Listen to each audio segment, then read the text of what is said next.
Hey, what's up YouTube? This is Bryce VanHoosen, and we're back for another episode of My Guitar Mods. Up this week is the guitar that I'm asked if I'm selling the most. This is my 1989 Charvel 375 Deluxe.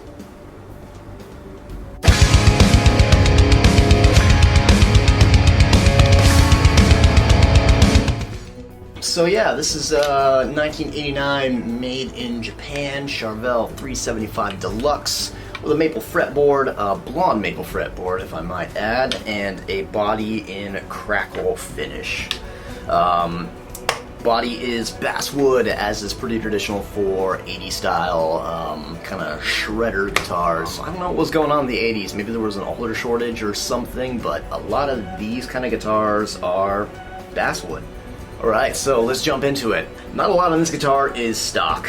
The 80s Charvel Jackson pickups, kind of garbage if you ask me. So that was kind of the first order of business, was to swap those out for something that I really liked. Since, you know, my first EMG endeavor with my King Beat that I talked about last week went so well, I decided to get another set of EMGs for this one, but this time in the HSS configuration, as is standard for this. So first up, pickups, we've got an EMG 57 in the bridge and two EMG SAs in the neck and the middle. The SAs are the most recent addition to this. Before, I think I was using the Crossroads neck and middle. I felt like they just didn't really match all that well for the 57. For the 57, it's kind of a little bit hotter, and you want something that's a little bit hotter, so why reinvent the wheel? EMG SAs have been matching with the 57, I think, ever since the 57's been out, so they're basically like the EMG S pickup, but with an Alnico magnet instead of ceramic. So, and of course, you know, I have to kind of keep it a little bit 80s and go with a red pickup here. One day, EMG is going to make me a bright pink one, and that's going to be really cool. Let's talk about the bridge. So the bridge on this is a Schaller branded, Schaller? Apologies if I'm butchering that. A Schaller branded Floyd Rose licensed tremolo. So where do I start with this? Floyd Rose is manufactured in Germany by a company called Schaller. The German-made Floyd Roses come from the Schaller factory.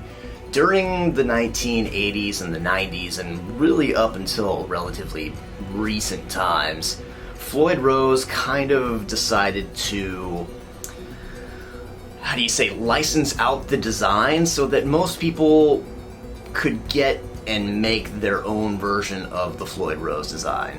Not a lot of these have survived. I know Jackson kind of makes a couple that come with their cheaper guitars, but really a lot of people these days are using the Floyd Rose Special.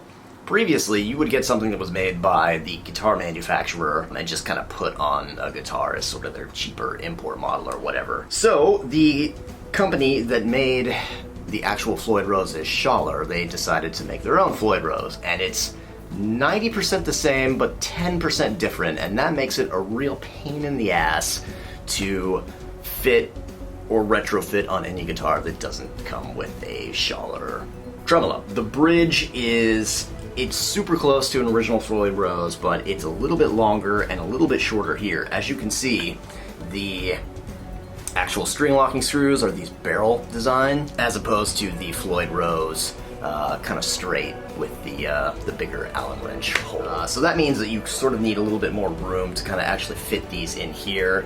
You need the shorter barrel design, otherwise you're not going to intonate this thing for shit. So, a lot of people ask me if the base plate on this is original. No, it is not, because the fact of the matter is that they made these with sort of a cheaper base plate metal, and they put steel, hardened steel or whatever inserts in on the actual knife edges. So what's actually pivoting against the posts is hardened steel, but the rest of this, I have no idea. But it's made in Germany, just like an original Floyd Rose. A lot of people say it's as good as an original Floyd Rose. I don't really believe them, but I can't really swap it out on this thing without totally rerouting the bridge area. And of course we have some titanium inserts here, titanium block inserts. I don't really know how I feel about them. They're okay on this guitar. I've left them in place. I had them on a couple other ones, and I don't know. I don't know how I feel about them. Stainless steel hardware, and again, I'm using the old style Floyd Rose bar, so that's the twist-in one, and it comes with a little nut holder thingy here. So on to some of the electronic modifications that I made. EMG 5-way switch.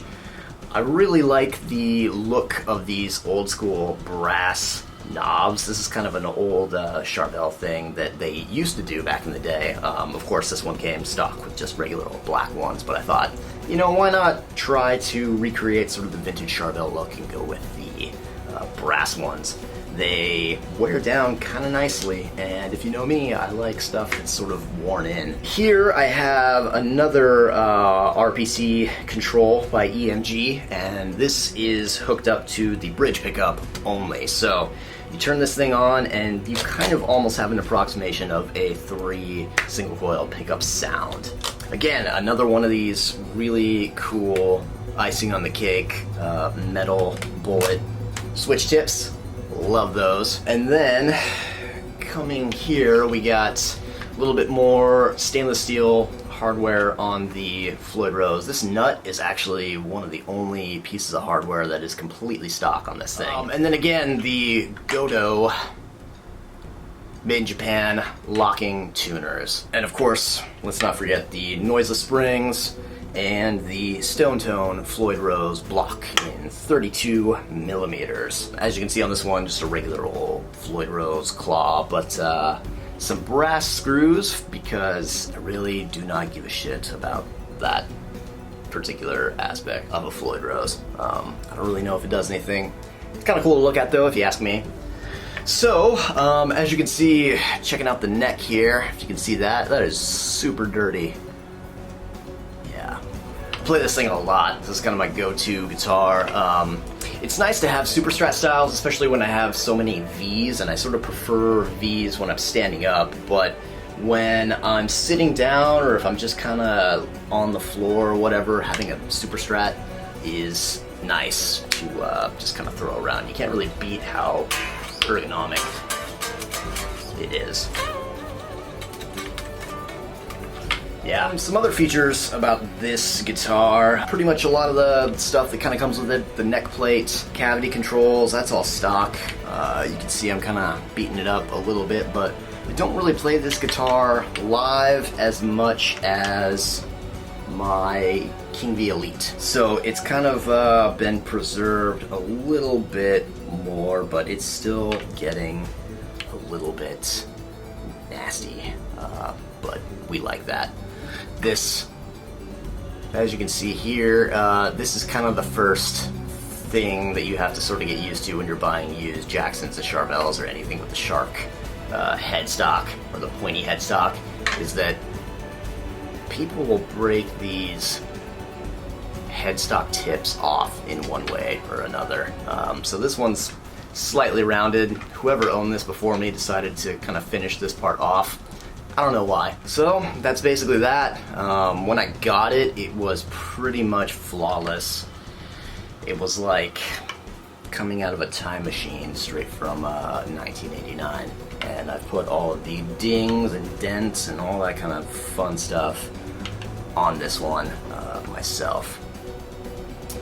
So yeah, this is it. 1989 Charvel 375 Deluxe.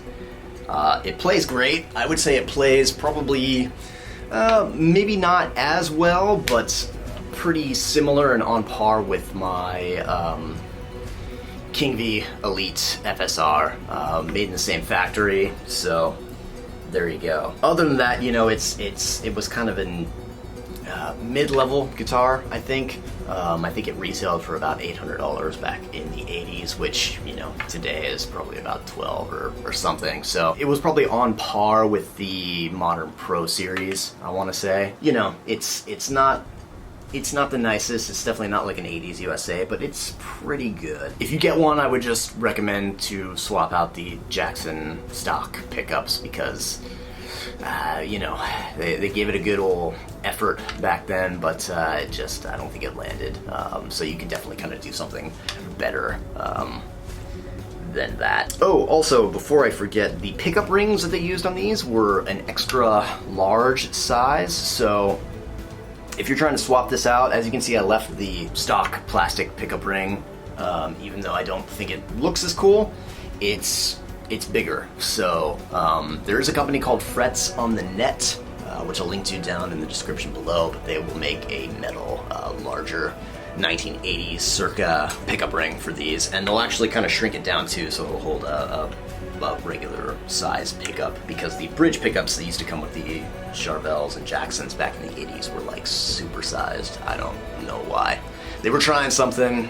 I don't know if it necessarily landed, but good on them for trying to be different. Anyway, if you've been following me for a bit on Instagram, you'll probably have seen me play this thing a lot. So I don't think I necessarily need to go through any kind of tone examples or anything like that, but I will kind of just add some of those videos to the tail end of this, just so you can kind of get a feel for how this sounds. It's pretty on par, I would say, with some of the other guitars that I have, but I do think that the basswood body and the fact that it's a bolt-on actually kind of gives it a bit of a snappier sort of vibe. I can definitely hear that it doesn't have necessarily as much sustain as a neck through, but it is a little bit snappier, so you can hear that, you can feel that. Not sure if that'll come through on any of the recordings, because blindfolded, I don't believe that anybody can pick that kind of stuff out. But alright, thanks for watching. Enjoy some shred videos on this glorious toothpaste logo Charvel 375 from 1989. Alright, until next time, I'm Bryce VanHoosen. I don't know what to do there. Signing off.